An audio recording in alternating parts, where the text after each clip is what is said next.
I don't think BBC presenters should be political in that way.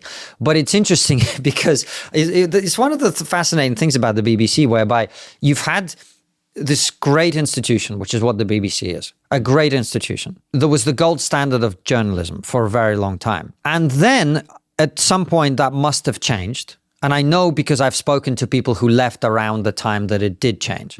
And they said it was no longer about journalism. It now became ideology. But then the pretense of it being the gold standard of journalism remained. And so you had for some time these people like Andrew Marr, like Emily Maitlis and others who were working at the BBC and being these independent, neutral journalists.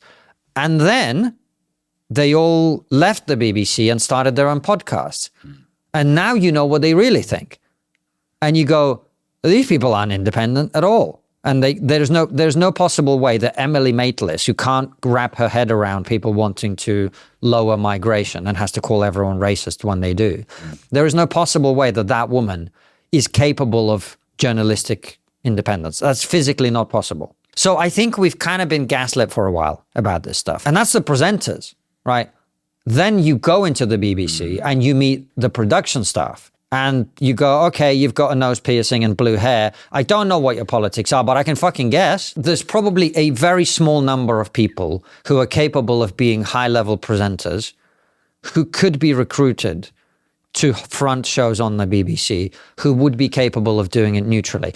Likewise, coming back to how we started this conversation, I'm pretty sure it would be possible to find someone to host Match of the Day who doesn't opine about politics.